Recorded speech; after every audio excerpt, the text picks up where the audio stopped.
ఈ ఆషాఢం శ్రావణ స్పెషల్ మన ఎస్కేటీ gold and diamonds లో తక్కువ VA0 మేకింగ్ ఛార్జెస్ తో పాటు గోల్డ్ సేవింగ్స్ ప్లాన్ లో చేరితే ఉచితంగా 5 గ్రాముల వెండి నాణెం పొందే సువర్ణ అవకాశం.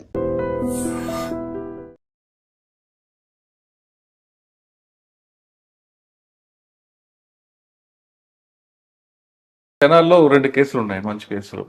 మర్డర్ కేసు ఒకటి ఉంటుంది, ఒక కిడ్నాప్ పోక్సో కేసు. ఈ రెండిట్లో లీడ్స్ ఏం వచ్చాయి, ఏం నేర్చుకున్నారు? అంటే ఫస్ట్ నేను వెళ్ళిన 1 వీక్ మర్డర్ జరిగిందండి.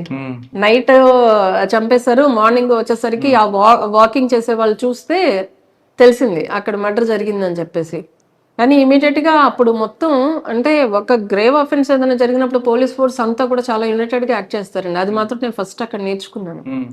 అందరూ కూడా దాని మీద కాన్సన్ట్రేట్ చేసి ముద్దాయిని మనం ట్రేస్ చేయడం జరిగింది. చాలా టెక్నికల్ డీటెయిల్స్, అన్ని టెక్నికల్ CDRs గానీ, ఆ తర్వాత చుట్టుపక్కల వాళ్ళకి కొంచెం ఇద్దరు యాక్చువల్ గా చెప్పాలంటే చాలా బెస్ట్ ఫ్రెండ్స్ అండి.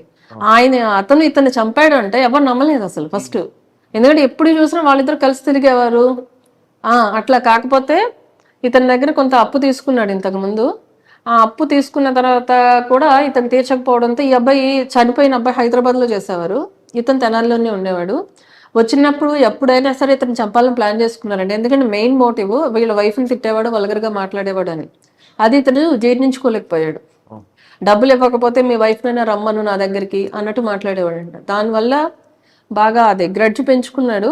వచ్చినప్పుడు ఫ్రెండ్లీగానే ఉంటున్నాడు, but he is waiting for an opportunity to kill him. ఎప్పుడైతే వీళ్ళిద్దరూ బయట డ్రింక్ చేయడానికి వెళ్ళారు, వాళ్ళ ఇంట్లో వాళ్ళకి కూడా చెప్పాడు నేను అతనితో వెళ్తున్నాను అని చెప్పి. సో మనకు అక్కడి నుంచే లీడ్స్ వచ్చాయి. అతనితో వెళ్లే ముందు ఇలా అతనితో పాటు ఈ నైట్ ఇక్కడే ఉంటాను, రేపు మార్నింగ్ వస్తానని చెప్పాడు. తర్వాత రాలేదు. అంటే వీళ్ళు రాలేదు, వీళ్ళు వెయిట్ చేయలేదు. వీళ్ళు ఎర్లీ మార్నింగే మనకి ఆ పక్క నుంచి ఎవరో వెళ్తున్న వాళ్ళు చూసి చెప్తే వీళ్ళు కూడా తర్వాత ఇతను ఎవరు అని చెప్పి మొత్తం అన్ని డీటెయిల్స్ తీసుకుంటే వాళ్ళు వచ్చి నైట్ ఇతని దగ్గర ఉన్నామని చెప్పారు అని చెప్పేసి మొత్తం మనకు అట్లా లీడ్స్ అయితే వచ్చాయి. అతని దగ్గర ఉంటారన్నా కూడా వీళ్ళు సస్పెక్ట్ ఎందుకు చేయలేదంటే వాళ్ళు ఆల్మోస్ట్ 10 years నుంచి థిక్ ఫ్రెండ్స్. అలాంటి అతను ఈ అబ్బాయిని చంపుతాడని ఎవరు ఎక్స్పెక్ట్ చేయలేదు. సో అక్కడ మనకి అతన్ని ముద్దాయి దొరికిన తర్వాత అతను కన్ఫెస్ చేసినప్పుడు తెలిసింది మనకి అది ప్రీ ప్లాన్ మర్డర్. ముందు నుంచి వచ్చినప్పుడల్లా ఎప్పుడు ఛాన్స్ దొరికితే అప్పుడు చంపేద్దాం అన్నట్టుగా కత్తి కూడా 2 సంవత్సరాల క్రితం కొనుక్కుని అతను పెట్టుకుని ఉన్నాడు ఇంట్లో. ఎందుకంటే ఆ రోజు అంత ప్రోక్ ఏమైంది? ఇది కంటిన్యూస్ గా వాళ్ళ వైఫ్ ని అనడము, వాళ్ళ ఇంట్లో వాళ్ళని లేడీస్ ని తిట్టడంతో ఆయన జీర్ణించుకోలేకపోయాడు. అతను ముందే చంపుతాను ప్లాన్ చేసుకుని వెళ్ళాడండి. మళ్ళీ దీని మీద ప్రొవోకేట్ చేసేసరికి మళ్ళీ అతను ఆ టాపిక్ తెచ్చాడు. తేవంగానే అదే ఎక్స్క్యూజ్ చూపించి చంపేశాడు. బట్ ఆయన చెప్పకపోయినా కూడా చంపేవాడే. ఎందుకంటే ముందే ప్లాన్డ్ గా ఇంటికి వెళ్ళి డ్రెస్ చేంజ్ చేసుకుని కత్తి తీసుకుని వచ్చి వెళ్ళి చంపాడు. అదంతా ఆయన కన్ఫెషన్ లో తేలింది మనకి. అట్ ద సేమ్ టైం మనకి రిలేటెడ్ CCTV ఫుటేజెస్, CDR అన్ని కూడా వచ్చాయి. సో ఆ విధంగా అతను ట్రేస్ చేయడం జరిగింది. అప్పుడు ఆ కేసు ప్రస్తుతం ట్రయల్లో ఉందండి. ట్రయల్లో ఉందండి ప్రస్తుతానికి. కానీ అక్కడ ఆ మర్డర్ కేసులో ఒక ప్రొఫెషన్ ఆఫీసర్ ఏం నేర్చుకున్నారు మీరు అక్కడ? అందులో చాలా మీరు చెప్తారు, కేసును కరెక్ట్ గా చూపించడం, చార్జ్ షీట్ కరెక్ట్ ప్రాపర్ గా వేయడం, విట్నెస్ కరెక్ట్ గా తీసుకోవడం, కన్ఫెషన్ రేట్ కరెక్ట్ గా తీసుకురావడం, ఇవన్నీ ఉంటాయి. ఇవన్నీ ఎవరు మీకు అప్పుడు నేర్పారు? అంటే అక్కడున్న CA గారు, అప్పుడు బెల్లం శ్రీనివాసరావు గారు ఆయన CA గారు ఉన్నారు. అప్పుడు DSP గా జనార్దన్ రావు గారు ఉన్నారు. వాళ్ళే నాకు మొత్తం దీంట్లో ఎలా చేయాలి అన్నది అంతా. యాక్చువల్ గా అయితే అక్కడ CA గా చేయాల్సిన కేసు అది. నేను CA చార్జ్ గా అక్కడ ట్రైనింగ్ లో ఉన్నాను కాబట్టి నేను చేశాను. కాకపోతే దాంట్లో రైట్ ఫ్రమ్ డే 1 ఆ కేసులు ఏది చేసినా ఇంక్లూడింగ్ CD తో సైతం డాక్యుమెంట్ రెడీ చేసింది కూడా మొత్తం నేనే చేసుకున్నాను. అంటే ఏ కేసు చేసినా నేనే చేసుకునేదాన్ని. ట్రైనింగ్ లో ఎన్ని కేసులు చేసినా, ఇప్పుడు SIగా ఉన్నప్పుడు కూడా కొన్ని డెత్ కేసులు, హ్యాంగింగ్ కేసులు, యాక్సిడెంట్ కేసులు అవన్నీ నేను చేశాను. అవన్నీ కూడా నేనే CD చేసుకునేదాన్ని, డాక్యుమెంట్ తో సైతం ఇంక్లూడింగ్ వాళ్ళు చెప్పింది రాసుకోవడం, ఆ తర్వాత నా ఓన్ వర్షన్ నేను రాసుకోవడం అన్ని కూడా నేనే చేసుకున్నాను. యాక్సిడెంట్ కేసులో మీరు చేశానంటున్నారు కదా, సాధారణంగా యాక్సిడెంట్ కేసులో మీ వాళ్ళకి ఒక ఫార్మాట్ ఉంటుందండి. నిర్లక్ష్యంగా, నిర్లక్ష్యంగా, అతివేగముగా, మద్యం సేవ, ఇదే కంటెస్ట్ ఎప్పుడు రాస్తుంటారు. మీరు అదే తీసుకొచ్చారా లేదు దాన్ని ఏమైనా మాడిఫికేషన్ చేసుకొచ్చారు? అంటే అక్కడ ఎవిడెన్స్ ని బట్టి ఉంటుందండి మనకి. ఇప్పుడు నేను చేసిన యాక్సిడెంటల్ కేసులో మీరు చెప్పినట్టు రాంగ్ రూట్ లో వచ్చారు, ఫాస్ట్ గా వచ్చాడు, హార్న్ వేసినా కూడా పక్కకు జరగలేకపోయాడు కాబట్టి అలానే ఛార్జ్ చేస్తాము. బట్ ఎందుకంటే ఆ సెక్షన్ లో ఉన్న కంటెంట్స్ రావాలి కాబట్టి రాస్తారు, బట్ మోస్ట్లీ అవన్నీ కూడా కరెక్టే ఉంటాయి. సో నేను అక్కడ చేసుకునేది నాకు ఇక్కడ ఉపయోగపడింది. సో దీంట్లో రైట్ ఫ్రమ్ ఇంక్వెస్ట్ మొత్తం అన్ని కూడా నేనే రాసుకున్నాను, నేను చేత్తో కూడా రాశాను దాంట్లో. సో అదంతా కూడా నాకు ఎక్స్పీరియన్స్ చాలా బాగా పనికొచ్చింది. మర్డర్ కేసు తర్వాత ఇంకో కేసు ఉంది, ఇంకో కేసు పోక్సో కేసు. అది చెప్పండి. అది ఫస్ట్ అమ్మాయి మిస్సింగ్ కేసు ఇచ్చారు మనకి. ఆ తర్వాత అమ్మాయిని ట్రేస్ చేసిన తర్వాత తెలిసింది ఏంటంటే అమ్మాయి వేరే అబ్బాయి చెప్పిన మాటలు నమ్మేసి వెళ్ళిపోయింది, తర్వాత సెక్షువల్ అఫెన్స్ కూడా జరిగింది అమ్మాయి మీద అని చెప్పేసి. సో అమ్మాయి ట్రేస్ చేసిన తర్వాత చూస్తే అబ్బాయి ఆల్రెడీ మ్యారీడ్, మాయ మాటలు చెప్పి తీసుకెళ్లాడు. ఆ తర్వాత ఒక 2-3 days తర్వాత మళ్ళీ ఇంటి దగ్గరలో ఎక్కడో వదిలేసి వస్తే ఈ అమ్మాయి వచ్చింది. ఈ అమ్మాయి వచ్చిన తర్వాత వాళ్ళు 2 days తర్వాత వాళ్ళ ఇంటికి వస్తే వాళ్ళ పేరెంట్స్ మనకి తీసుకొచ్చి చెప్పారు. కాకపోతే అమ్మాయిని మాట్లాడినప్పుడు, ఇప్పుడు నేను లేడీ ఆఫీసర్నే కాబట్టి నేను నాతో మాట్లాడినప్పుడు తెలిసింది ఆ అమ్మాయి మీద ఇలాగా అఫెన్స్ అవి జరిగింది అని చెప్పేసి. తర్వాత ఇమీడియట్ గా మళ్ళీ అతను అబ్స్కాండింగ్ లో ఉన్నాడు అప్పటి నుంచి. అంటే ఈ అమ్మాయి మీద మిస్సింగ్ కేసు పెట్టారని తెలుసుకుని తీసుకొచ్చేసాడు. తీసుకొచ్చిన తర్వాత అబ్బాయి అబ్స్కాండింగ్ లో ఉంటే మళ్ళీ ఆ టెక్నికల్ డీటెయిల్స్ ఆధారంగా మనకున్న ఇన్ఫర్మేషన్ బేసిస్ మీద అబ్బాయిని అరెస్ట్ చేసి మళ్ళీ రిమాండ్ పెట్టడం జరిగింది. దాంట్లో మరి అమ్మాయి ఒప్పుకుందా? అమ్మాయికి తెలియదు కదా, అమ్మాయి పెళ్లి చేసుకోలేదు. పెళ్లి చేసుకున్న అబ్బాయితో పాటు తీసుకుని వెళ్ళాడు అబ్బాయి మాయ మాటలు చెప్పి. వాడికంటే వాడు పెద్దోడా? పెద్దోడేనండి అబ్బాయి. మేజర్ అమ్మాయి ఒప్పుకుందా? అంటే అమ్మాయి విల్లింగ్ నమ్మేసే తీసుకెళ్లాడు, విల్లింగ్ గానే వెళ్ళింది ఈ అమ్మాయి. ఏదో అబ్బాయి బాగా చూసుకుంటాడు అది ఇది అని చెప్పేసి విల్లింగ్ గా వెళ్ళింది. కానీ అక్కడికి వెళ్ళిన తర్వాత అఫెన్స్ అయితే జరిగింది. అంటే నేను ఎలాగో పెళ్లి చేసుకుంటాను అని నమ్మించి అఫెన్స్ జరిగింది. దాని తర్వాత మళ్ళీ ఇంటి దగ్గర వదిలేసి, ఇంటి దగ్గర అంటే ఇంటి దగ్గర కాదు, దగ్గరలో ఎక్కడో ఒక చోట వదిలేసి అబ్బాయి ఎస్కేప్ అయిపోయాడు. ఆ తర్వాత ఈ అమ్మాయి వచ్చింది, అప్పటికి నమ్ముతూ ఉంది అతన్ని. కానీ తర్వాత మనము మాట్లాడినప్పుడు ఏమ్మా అబ్బాయి ఆల్రెడీ మ్యారీడ్, మరి ఇట్లా నిన్ను నిజంగా ఇష్టపడేవాడైతే ముందే చేసుకోవాలి కదా, అందులో నువ్వు ఇంకా చిన్న అమ్మాయివి అని మనం బాగా కౌన్సిలింగ్ ఇస్తే అప్పుడు రియలైజ్ అయింది ఆ పాప నన్ను మోసం చేశాడు అని చెప్పి. బట్ ఎనీహో కన్సెంట్ అనేది నో కన్సెంట్ పోక్సో కాబట్టి. ఇప్పుడైతే ప్రస్తుతం అది కూడా ట్రయల్ లో ఉందండి. అక్కడ నుండి ఫస్ట్ పోస్టింగ్ ఇక్కడే. ఓకే. అనగానే ఒకప్పుడు ఫ్యాక్షన్ ఏరియా, భయపడ్డారా? లేదు బాగానే చూస్తాం సంగతి తెలుసుకుందాం వచ్చారా? అంటే నాకు దాని గురించి అంత ఆలోచించలేదండి. పోస్టింగ్ వచ్చింది, జాయిన్ అయ్యాను. ఫస్ట్ ఈ పోస్టింగ్ లో రాగానే వచ్చిన ఛాలెంజ్ ఏముందండి? అంటే ఒకప్పుడు ఫ్యాక్షన్ ఇప్పుడు లేదు, పక్కనే రాఘవేంద్ర స్వామి టెంపుల్ మంచి టెంపుల్ ఉంటది. నేను రాగానే ఆరాధనోత్సవాలు జరిగాయి మంత్రాలయంలో, ఆరాధనోత్సవాలు అని. ఫస్ట్ అదే హెవీ బందోబస్తు. అదే సేమ్ టైమ్ మాకు ఇక్కడ కౌతాలం కూడా ఉంది. కౌతాలంలో ఉరుకుంద స్వామి టెంపుల్ ఉంది, అక్కడ కూడా శ్రావణ మాసం ఉత్సవాలు జరుగుతూ ఉన్నాయి. అవి కూడా చాలా హెవీ క్రౌడ్స్ వస్తారు అక్కడ ఇక్కడ కూడా. అది నాకు ఫస్ట్ పోస్టింగ్ కాబట్టి అదే కొంచెం ఛాలెంజింగ్ అనిపించింది. బట్ మా ఎస్పీ గారి సపోర్ట్ తో, తర్వాత ఇక్కడ అదర్ డిఎస్పీస్ కూడా చాలా సపోర్ట్ చేశారు. అందుకని మన ఫస్ట్ పోస్టింగ్ కాబట్టి ఖచ్చితంగా వాళ్ళందరూ మనకి అంతకుముందు ఎక్స్పీరియన్స్ ఉన్నది కాబట్టి ఎస్పీ గారు అయితే చాలా సపోర్టివ్గా ఉంటారండి మాకు ఇప్పటికీ కూడా. బాగా సపోర్ట్ చేస్తారు, ఎప్పుడైనా రిక్వైర్డ్ గైడెన్స్ ఇస్తారు. అట్ ద సేమ్ టైం మనకి ఏమైనా అవసరం అయితే స్ట్రెంత్ కూడా బయట నుంచి పంపిస్తారు. సో ఆ విధంగా కంప్లీట్ చేసాము. ఆ తర్వాత ఇమీడియట్ గా నేను వచ్చి 1 month కూడా కాలేదు వినాయక చవితి అన్నది డెఫినెట్లీ మేజర్ బందోబస్తు ఉంటుంది ఎక్కడైనా కూడా. అది ఇక్కడ ఎమ్మిగ్నూరులో అయిపోయిన తర్వాత మళ్ళీ ఆదోని వెళ్ళాము, అక్కడి నుంచి కర్నూలు చేసాము. దాని తర్వాత ఇమీడియట్ గా దసరా ఫెస్టివల్, ఆ తర్వాత ఇంకా దీపావళి అవన్నీ వస్తూ ఉన్నాయి. ఆ తర్వాత మాకు రీసెంట్ గా అయితే నీలకంఠేశ్వర స్వామి జాతర ఎమ్మిగ్నూరులో చాలా ఫేమస్. ఆ జాతర మొన్న రీసెంట్ గానే కంప్లీట్ అయింది, అది కూడా సక్సెస్ఫుల్ గా కంప్లీట్ అయిందండి. మీరు వచ్చిన తర్వాత డబుల్ మోట్ ఒకటి జరిగింది. అవును, అదే రోజు జరిగింది, నీలకంఠేశ్వర స్వామి జాతర రోజునే జరిగింది. యాక్చువల్ గా అది కూడా ఇంతకు ముందు 2 years బ్యాక్ జరిగిన మర్డర్ కి ఇది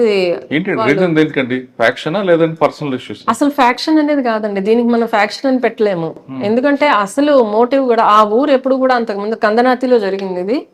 ఇది యాక్చువల్గా చాలా పీస్ఫుల్ ఏరియా. ఇక మేజర్ కమ్యూనిటీ వచ్చేసి బోయాస్.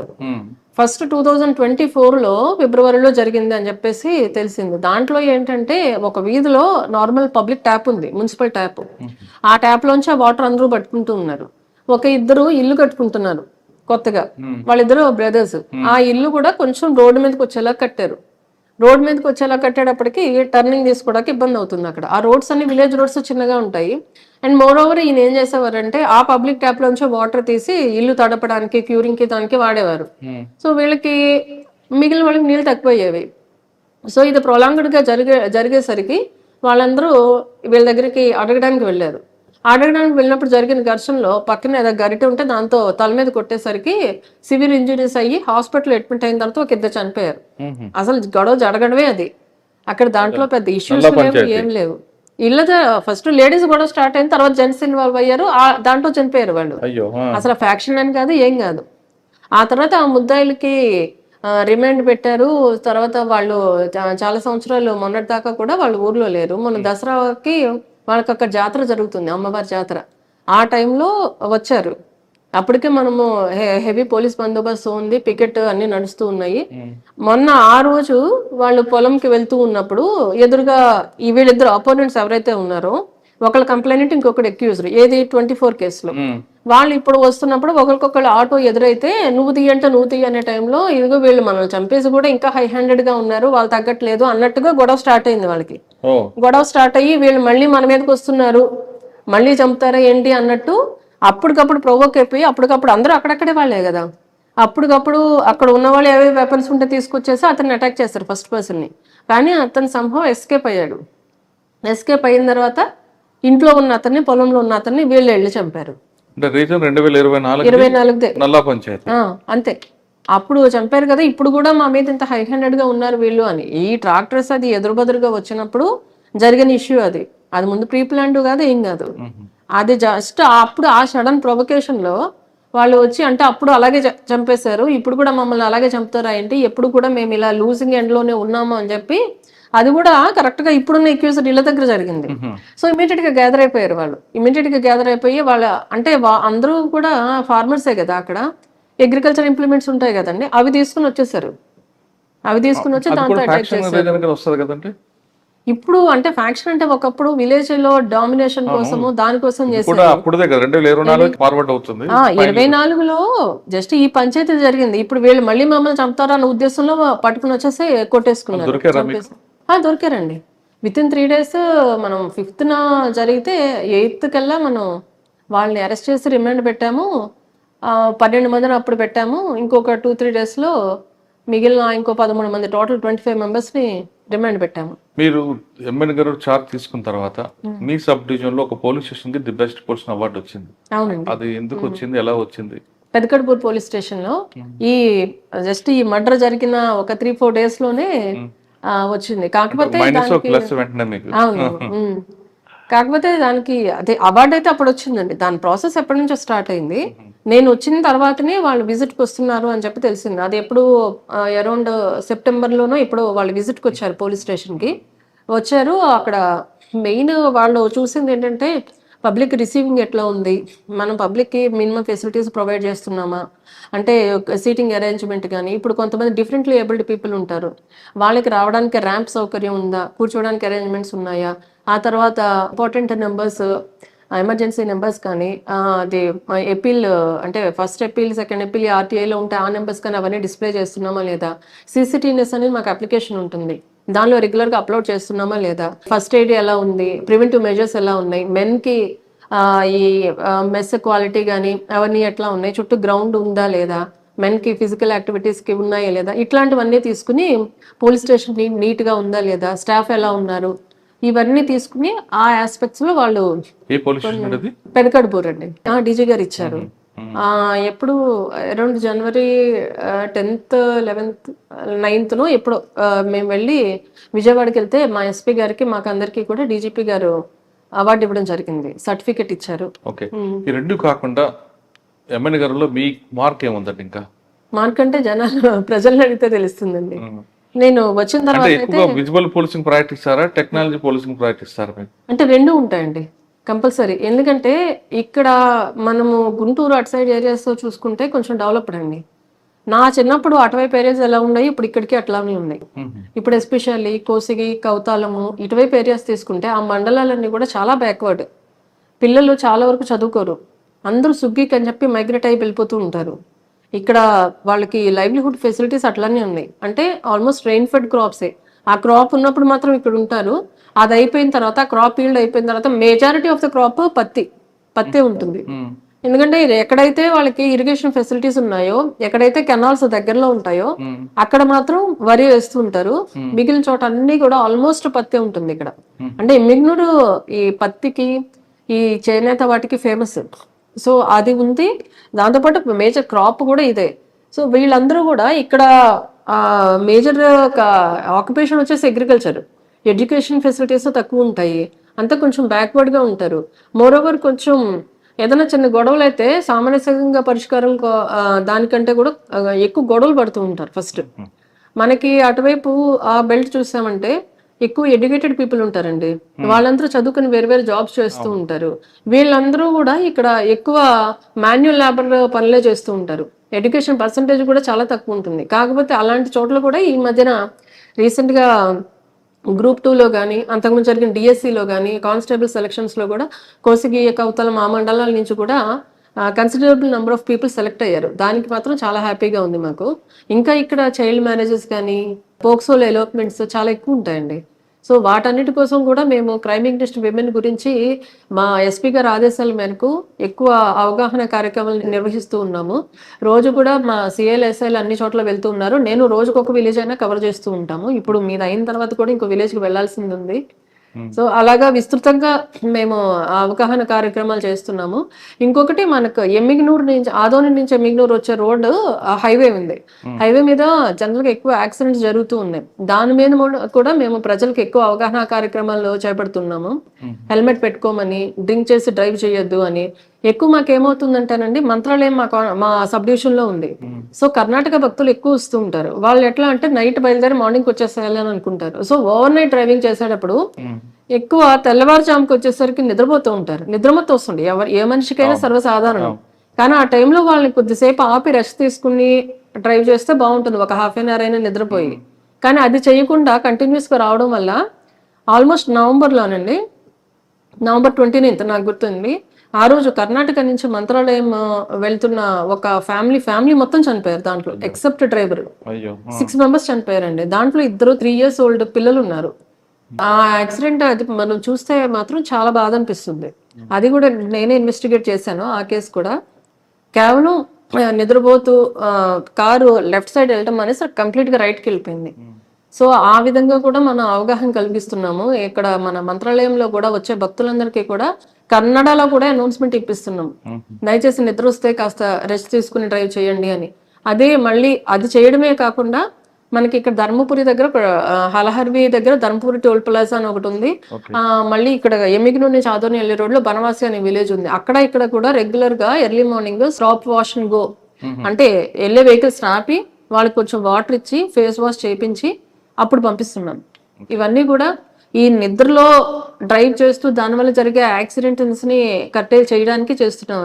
అవి కాకుండా మైనర్ డ్రైవింగ్ మీద ఎక్కువ ఫోకస్ చేస్తున్నాము. మైనర్ డ్రైవింగ్ చేయకూడదని దాని మీద అవగాహన కార్యక్రమాలు చేస్తూ కూడా దానికి రిలేటెడ్ ఫైన్స్ కూడా ఇంపోజ్ చేస్తున్నాం. ఎందుకంటే మనం ఇవ్వాల్సినంత అవేర్నెస్ ఇచ్చాము.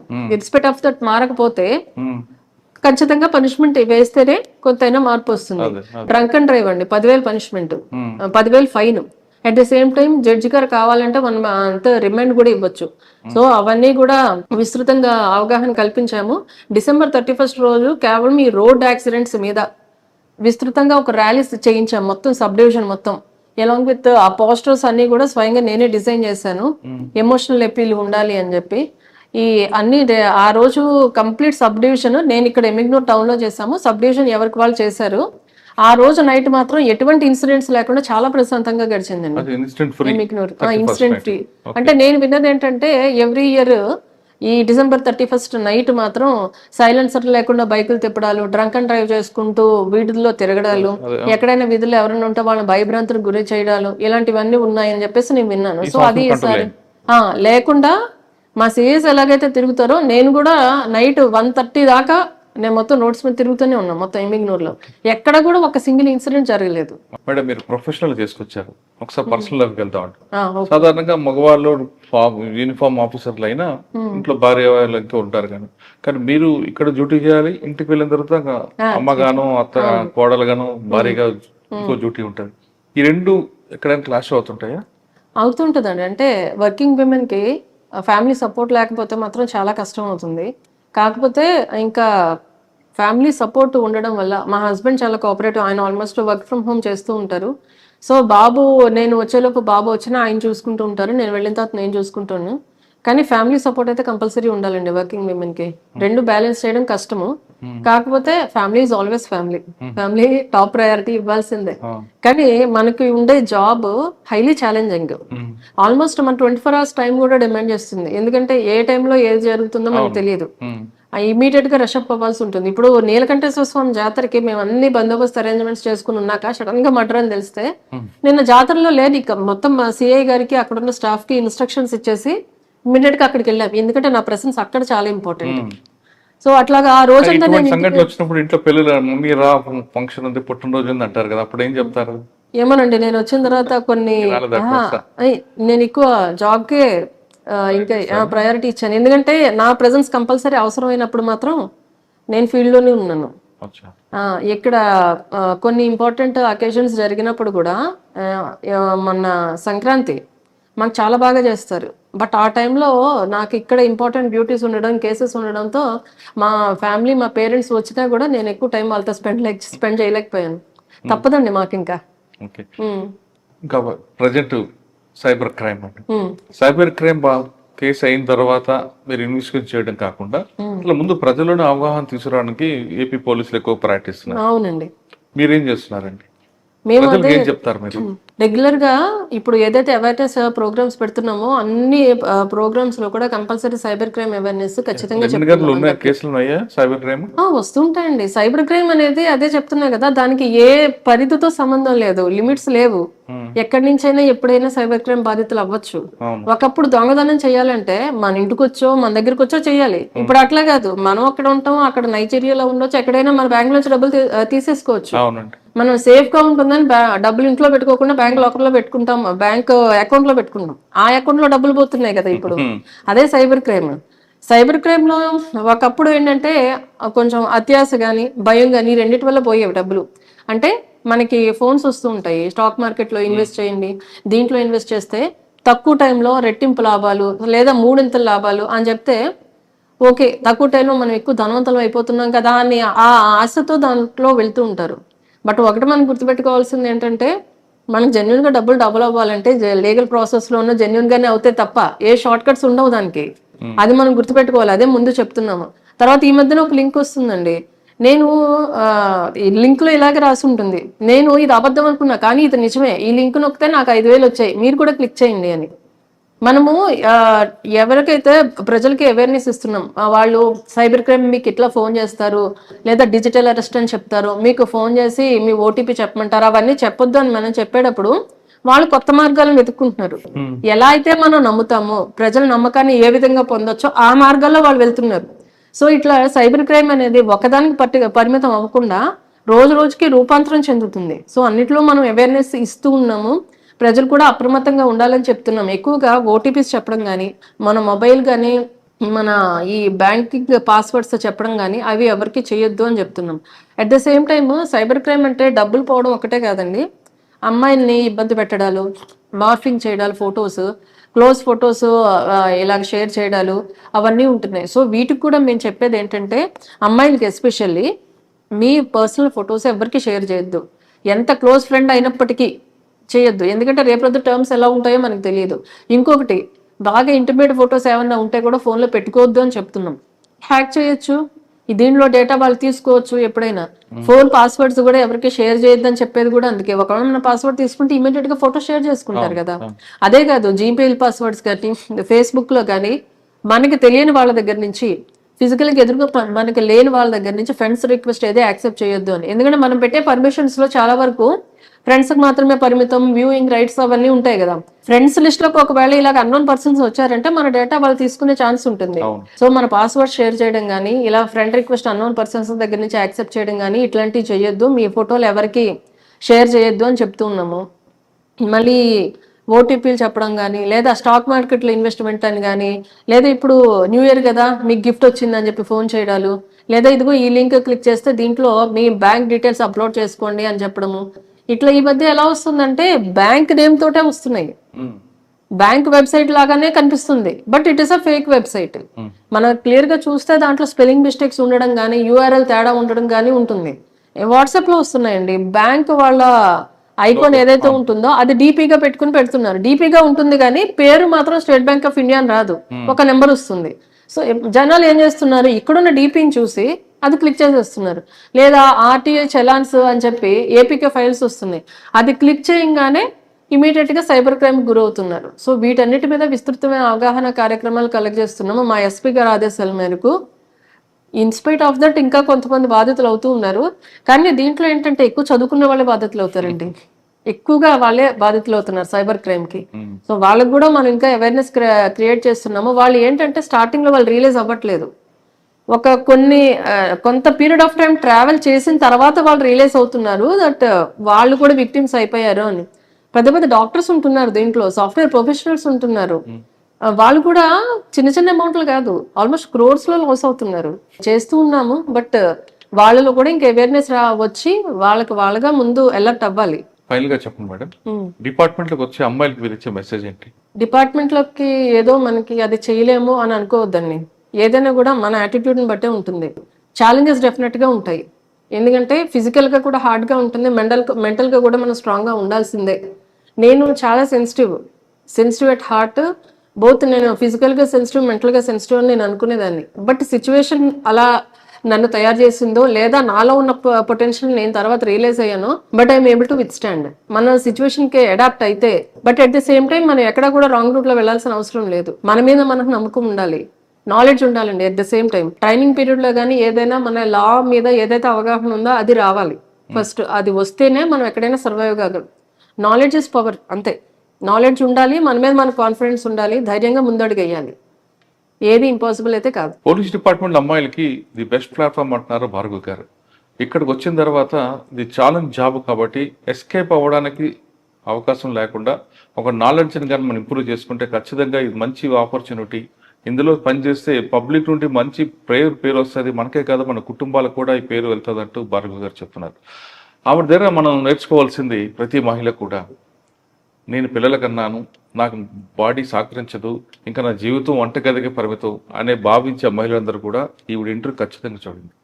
2 పిల్లల కన్నా తర్వాత కూడా ఆవిడ పోలీస్ ట్రైనింగ్ తీసుకొని ది బెస్ట్ పోలీస్ ఆఫీసర్ అయ్యారంటే ఆవిడకున్న కాన్ఫిడెన్స్ లెవెల్స్ ఎంత లెవెల్ ఉన్నాయనేది మీరు అర్థం చేసుకోవాలి. ప్రతి మహిళకి కూడా ఫిజికల్ కన్నా మెంటల్ స్ట్రెంగ్త్ ఎక్కువ స్ట్రెంగ్త్ ఉంటుంది. భార్గవ్ గారికి మాత్రం మెంటల్ స్ట్రెంగ్త్తో పాటు ఫిజికల్ స్ట్రెంగ్త్ కూడా పెరిగింది. దానికి కారణం అనంతపూర్లో ఒక పోలీస్ అకాడమీ యొక్క ఆఫీసర్ ట్రైనింగ్ అంటున్నారు భార్గవ్ గారు. ఖచ్చితంగా మీరందరూ కూడా అసలు మహిళలకే మెంటల్ టెన్షన్ అనుకుంటారు, మెంటల్ టెన్షన్ కాదు, మెంటల్గా స్ట్రాంగ్ ఉంటారు మీరు. మీ మెంటల్ స్ట్రాంగ్ ముందు ఫిజికల్ స్ట్రాంగ్ అనేది జీరో. కాబట్టి మీరు అందరూ డిపార్ట్మెంట్ రండి, పోలీస్ డిపార్ట్మెంట్కి వచ్చి. ఇప్పుడు మగవారికి కాదు, పోలీస్ డిపార్ట్మెంట్లో మహిళలకు కూడా సమాన హక్కులు ఉన్నాయి కాబట్టి తప్పకుండా మీరు రండి అంటూ భార్గవ్ గారు చెప్తున్నారు. ఇది వారం భార్గవ్ గారితో ఎక్సలెంట్ ఇంటర్వ్యూ. వచ్చే వారం మరో గెస్ట్తో మళ్ళీ కలుద్దాం. అంతవరకు నమస్తే. Thank you madam. Thank you.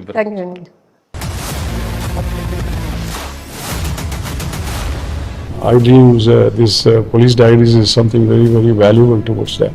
I must really appreciate Murali, your insights. iDreams founder and CEO చిన్న వాసుదేవ్ రెడ్డి గారితో మురళీధర్ క్రైమ్ స్టోరీస్ చాలా ఫేమస్ అయిపోయినావు. గౌతమ్ సవాంగ్ గారు I congratulate him for doing so well, and I congratulate him, his boss also. So well.